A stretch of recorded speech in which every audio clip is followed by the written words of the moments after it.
জিম্বাবুয়েকে ১১১ রানে all wicket করে সিরিজের দ্বিতীয় টেস্ট ইনিংস ও ১০৬ রানের বিশাল ব্যবধানে জিতল আমাদের বাংলাদেশ। এই জয়ের ফলে ১-১ সমতায় টেস্ট সিরিজ। তাইজুল প্রথম ইনিংসে একাই নিয়েছেন ৬ উইকেট, মিরাজ দ্বিতীয় ইনিংসে সেঞ্চুরি এবং ৫টা উইকেট পেয়েছেন। অভিনন্দন বাংলাদেশ টাইগার্সদের। আস্তে আস্তে সাকিবের দিকেই কিন্তু সাকিব আল হাসানের দিকেই কিন্তু এগিয়ে যাচ্ছে মিরাজ। আমাদের মেহেদী মিরাজ ব্যাট হাতে ১০৪ রান আর বল হাতে ৩২ রান ৫ উইকেটে। ঠিক আছে, স্বীকার করেন Mehidy Hasan Miraz, man of the match Mehidy Hasan Miraz. আমি জানি না কেন মানুষ মিরাজকে এত ট্রল করে। সাকিব আল হাসান নিজেই এই ৫ উইকেট আর সেঞ্চুরি এক ম্যাচে করেছেন, এরকম দুইবার হয়েছে, কিন্তু মিরাজ একবার করে দেখালেন।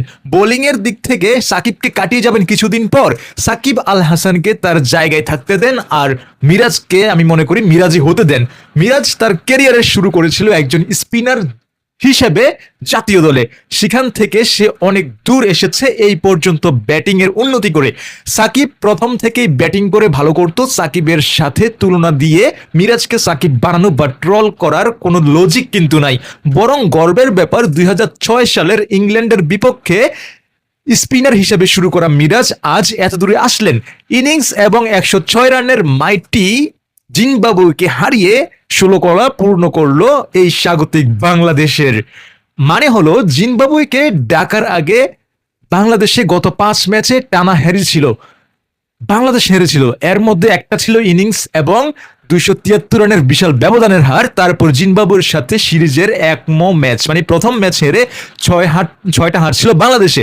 ঠিক আছে, অথবা অধরাই রয়ে যায় কিন্তু আমাদের এই জয়, কিন্তু আমাদের অধরাই রয়ে যায়, অনেক পিছিয়ে গেল আমাদের এই জয়। শেষ ম্যাচ জিতে আগের সিরিজগুলোর বাজেভাবে হার গোছার প্রবল চেষ্টা চালাবে কিন্তু আজ আমাদের মিডিয়ায়। কিন্তু এই সিরিজের প্রথম ম্যাচ ব্যাটিং ব্যর্থতা ছিল, এগুলা কিন্তু আর এইসব কিন্তু আলোচনার বাহিরে চলে যাবে, আলোচনায় আসবে না, এগুলা নিয়ে কোনো নিউজ টিউজ হবে না। এইভাবেই ব্যর্থ হতে জয়, এগুলা কিন্তু আরো ২০ বছর আগের ক্যারেক্টার ছিল, কিন্তু এখনো এগুলার কিন্তু এগুলো কিন্তু আমাদেরকে উপভোগ করতে হয়, যেটা আমার কাছে ভালো লাগে না ভাই। ঠিক আছে, এই হারটা আমার কাছে আহামরি, মানে হাঁটতে হাঁটতে মনে করেন যে আপনার জয়ের কথা আসে না। তো যেটা বলতে চাচ্ছিলাম যে এই জয়টা আমাকে খুব বেশি আনন্দ দিতে পারেনি। ঠিক আছে, নর্মাল ছোটখাটো দল ভাই, হ্যাঁ, এগুলা আরো ২০ বছর আগেও হয়ে আসছে, নতুন কিছুই নাই। নতুন কিছু করে দেখাতে হবে, নতুন কিছু আমরা দেখতে চাই, নতুন বড় বড় দলের সাথে আমরা জিততে চাই, তাহলেই আমি কংগ্রেচুলেশন মন থেকে জানাতে পারবো। এখন আজকে যে কংগ্রেচুলেশনটা জানিয়েছি সেটা একেবারেই একেবারেই একেবারেই একেবারেই মুখের কথায় কথার কথা কংগ্রেচুলেশন, কথার কথা অভিনন্দন জানানো হয়েছে।